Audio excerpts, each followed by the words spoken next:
तमिलनाडु में विजय की सरकार, टीवीके की सरकार या कह लीजिए उस अभिनेता की सरकार जिसने वादा किया तमिलनाडु की जनता को उनके तमाम वो वादे सपने पूरे करने का, जो कि तमिलनाडु की जनता ने एक बेहतर भविष्य, बेहतर जिंदगी के लिए देखे थे। टीवीके जो कि लगातार पिछले कई दिनों से आप 4 मई से 9 मई के बीच का अगर वक्त देखेंगे तो देखेंगे ये पार्टी लगातार आंकड़े जुटाने में व्यस्त थी। चुनाव में सबसे बड़ी पार्टी बनी, 108 सीटें जीती टीवीके ने, विजय की टीवीके ने, लेकिन उसके बाद भी बहुमत के आंकड़े से 10 विधायक 10 सीट ये पीछे रह गए थे। उसके बाद क्या कुछ घटनाक्रम हुआ, वीडियो में इसी पर बात करेंगे। नमस्कार, मेरा नाम है मुकुंद, हमारे साथ स्टूडियो में है वैभव मिश्रा और आप देख रहे हैं वन इंडिया का स्पेशल शो देश दिन भर।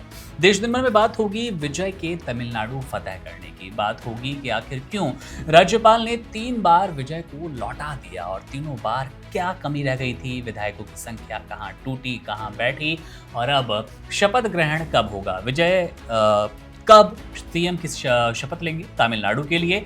वैभव, अभी जो ताज़ा अपडेट आ रही है, अपडेट है राज्यपाल से मिलने पहुंचे हैं एक बार फिर, यानी कि चौथी बार। ये 3 बार जब मिलने पहुंचे, तीनों बार क्या क्या समस्याएं आई और आखिर क्यों राज्यपाल जिसके पास ये ताकत थी कि सबसे बड़ी पार्टी यानी कि टीवीके जिन्होंने 108 सीटें जीती थी उसको सीएम बनने का न्योता दिया जा सकता था, क्यों उन्होंने बार बार इनकार किया, बार बार विजय को लौटाया।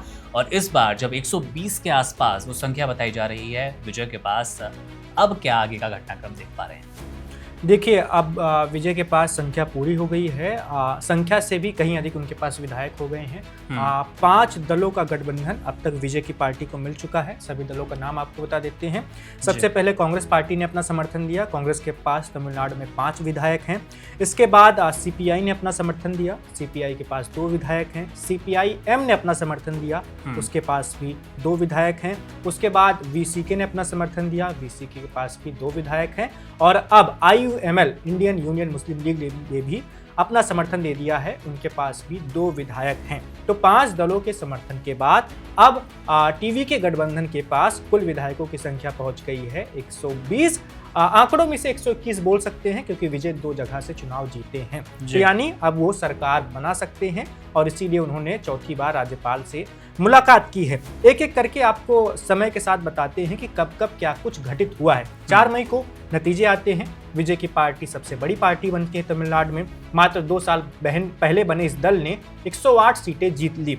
इसके बाद क्या हुआ, विजय जो है वो बाकी दलों का भी समर्थन जुटाने में लग गए क्योंकि उनके पास अभी भी बहुमत नहीं था, भले ही वो सबसे बड़ी पार्टी बन गए। फिर 5 मई को क्या होता है, कांग्रेस पार्टी ने अपना समर्थन दे दिया और विधायकों की संख्या पहुंच जाती है 112, यानी 113। विजय 2 जगह जीते हैं, मैं एक बार फिर से आपको बता देता हूं। इसके बाद फिर वो गवर्नर से मिलते हैं, लेकिन गवर्नर की ओर से कहा जाता है, राज्यपाल की ओर से, कि आप पूरी संख्या लेकर आइए तभी हम आपको शपथ दिलवा सकते हैं। अच्छा, विजय के दल को ऐसा लग रहा था कि हो सकता है राज्यपाल सबसे बड़े दल होने के नाते उनके नेता को शपथ दिलवा देंगे, बहुमत जब साबित करना होगा तो हम विधानसभा में बहुमत साबित कर देंगे। लेकिन राज्यपाल ने कहा कि नहीं, सबसे पहले आप सारे विधायकों को जुटा लीजिए, 118 नंबर अपने जुटा लीजिए, उसके बाद ही हम शपथ ग्रहण आपका करवाएंगे। अब आते हैं 6 मई को। 6 मई को क्या होता है, विजय दूसरी बार पहुंचते हैं राज्यपाल के पास, लेकिन अभी भी उनके पास बहुमत नहीं होता। राज्यपाल की ओर से फिर से वही बात दोहराई जाती है कि 118 की संख्या आपके पास पूरी होनी चाहिए। इसके बाद आती है तारीख 7 मई। 7 मई को क्या होता है, लेफ्ट के धड़े का समर्थन भी विजय के पास मिल जाता है। लेफ्ट की दोनों पार्टियों सीपीआई और सीपीआईएम ने विजय को अपना समर्थन दे दिया। 4 और विधायक विजय के साथ जुड़ गए। अब विजय के विधायकों की संख्या पहुंच गई 116, यानी 117। तो क्या हुआ, कांग्रेस और लेफ्ट के समर्थन में भी 2 तरह की बातें हुई। कांग्रेस पार्टी के नेता विजय को समर्थन देने के लिए विजय के दफ्तर गए थे, लेकिन लेफ्ट पार्टियों का समर्थन लेने के लिए विजय के नेताओं को लेफ्ट के दफ्तर जाना पड़ा था। मतलब लेफ्ट वाले विजय के पास नहीं गए थे, विजय के नेताओं को लेफ्ट के पास जाना पड़ा था। उसके बाद सीपीआई और सीपीआईएम ने अपना समर्थन दिया। अब आते हैं 8 मई की तारीख को। वीसीके का समर्थन मिलता है, ऐसी खबरें आई, लेकिन उन खबरों से इनकार कर दिया गया। बाद में स्पष्ट हुआ कि नहीं, वीसीके ने अभी अपना समर्थन नहीं दिया है। तो फिर से शपथ ग्रहण की जो चर्चाएं हो रही थी फिर से टल गई। और उसके बाद आती है तारीख 9 मई। अच्छा, 8 मई को शाम को विजय तीसरी बार भी राज्यपाल से मिले थे, लेकिन जब स्पष्ट हो गया कि उनके पास अभी भी संख्या नहीं है तो फिर से उन्हें रुकना पड़ा। अब तारीख आती है 9 मई। 9 मई को क्या होता है कि वीसीके अपने समर्थन का ऐलान कर देती है। वीसी के मुखिया जो हैं वो विजय की पार्टी के नेताओं से मिलते हैं और अपना समर्थन पत्र उन्हें सौंपते हैं। यानी 2 विधायक और विजय के साथ जुड़ गए, संख्या पूरी हो गई। लेकिन इसमें एक ध्यान देने वाली बात यह भी है कि वीसी के पार्टी के नेताओं का कहना है कि उन्होंने इस राजनीतिक संकट को खत्म करने के लिए टीवीके का समर्थन किया है, लेकिन अभी भी वो डीएमके से अलग नहीं हुए हैं। बिल्कुल। उन्होंने ये कहा कि हम ये समर्थन सिर्फ इसलिए दे रहे हैं कि राज्य में कोई राजनीतिक संकट न खड़ा हो जाए और विजय सरकार बना ले जाए, क्योंकि अगर ऐसा नहीं होगा तो राज्य को परेशानी का सामना करना पड़ सकता है, अस्थिरता आ जाएगी राजनीतिक तौर पर। उसके बाद क्या होता है, वीसीके के बाद आईयूएमएल का भी समर्थन मिल जाता है विजय को। आईयूएमएल के पास भी 2 विधायक हैं, तो अब विधायकों की संख्या कुल हो गई है 120। विजय को अगर 2 जगहों से माने तो 121।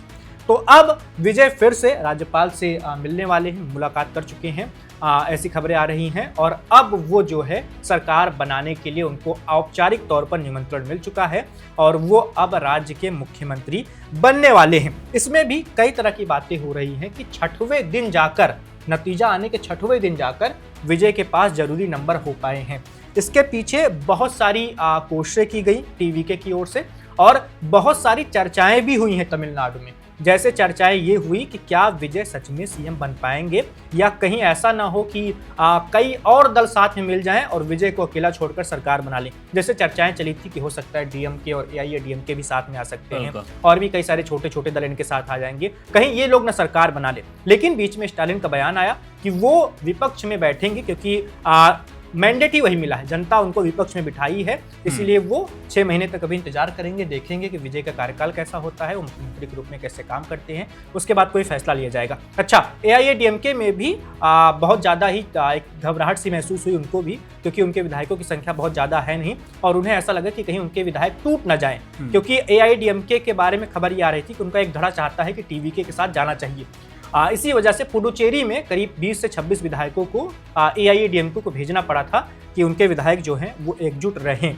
तो इस तरह की चर्चाएं चली। अच्छा, लोग ये भी कह रहे थे कि अगर एआईएडीएमके का समर्थन विजय को मिल जाता है तो हो सकता है सरकार बहुत ज़्यादा स्थिर हो, क्योंकि छोटे छोटे दलों को आप साथ में जोड़कर चलाएंगे सरकार और बहुमत 18 का 118 का आपके पास 118, 119, 120 विधायक होंगे, तो उतनी ज़्यादा आप सक्षम या उतनी ज़्यादा आप कह लें सामर्थ्यवान सरकार नहीं होंगे। आपके पास नंबर जरूर होंगे, लेकिन आपके अंदर एक आत्मबल, आत्मविश्वास उस सरकार के अंदर नहीं होगा, क्योंकि उसके पास बहुमत से 1 ही 2 ज़्यादा विधायक होंगे। और ये जो छोटे छोटे दल हैं इनकी बड़ी बड़ी मांगे भी होती हैं। भले ही इनके पास 2 विधायक है, वीसीके के पास, कांग्रेस के पास 5 विधायक हैं, आईयूएमएल के पास 2 विधायक हैं, सीपीआई के पास 2 हैं, सीपीआईएम के पास 2 हैं, लेकिन इन 2 विधायकों को ये बात भली भांति पता है कि सरकार चल रही है हमारी वजह से, हमारे समर्थन से। इसीलिए हो सकता है आने वाले दिनों में ये सरकार में बड़ी हिस्सेदारी मांगे, बड़ा मंत्रालय मांगे कि हमें ये वाला मंत्रालय चाहिए, हमें ये वाला मंत्रालय चाहिए, और विजय की पार्टी को इन सबसे भी निपटना होगा।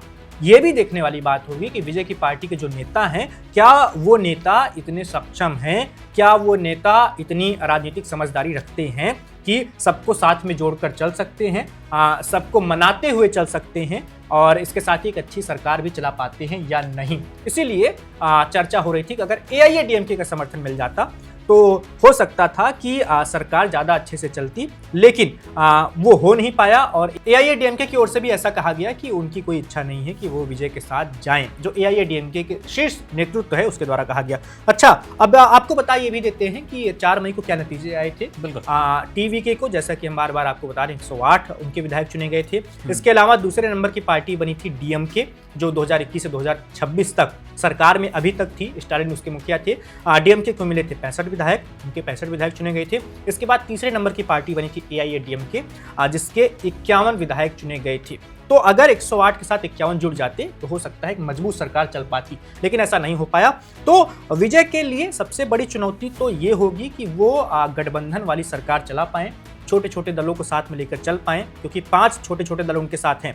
इसके अलावा चुनौती उनके सामने ये भी होगी कि उनके सामने एक मजबूत विपक्ष भी होगा, क्योंकि 2 बड़ी पार्टियां विपक्ष में बैठने वाली हैं। एक तरफ स्टालिन तो विधानसभा में नहीं मिलेंगे उनको, क्योंकि वो अपना चुनाव हार चुके हैं, लेकिन उनके बेटे जरूर मिलेंगे और उनके साथ उनके 65 विधायक भी होंगे। दूसरी तरफ पलनीस्वामी आपको दिखेंगे, उनके साथ भी उनके 51 विधायक होंगे और 2 मजबूत विपक्षी धड़ा विजय को मिलने वाला है, यानी विधानसभा में भी उनके लिए राहें आसान नहीं होने वाली। और इसके साथ ही विजय से बहुत उम्मीदें भी हैं तमिलनाडु की जनता को, क्योंकि वो एक सफल सुपरस्टार रहे हैं। उन्होंने 2 साल में पार्टी बनाकर अपनी सरकार बना ली, अपार जन समर्थन उनको मिला, उनकी रैलियों में बेतहाशा भीड़ उमड़ती थी और लोगों ने उन्हें सुपरस्टार के तौर पर पसंद किया था। वही उनके फैंस जो हैं वोटर में तब्दील हो गए, इसलिए वो सरकार बना पाए। अच्छा, अब ये वोटर जो हैं वो वोटर की तरह सोचेंगे। अब ऐसा होगा कि विजय को एक सुपरस्टार की तरह नहीं देखा जाएगा।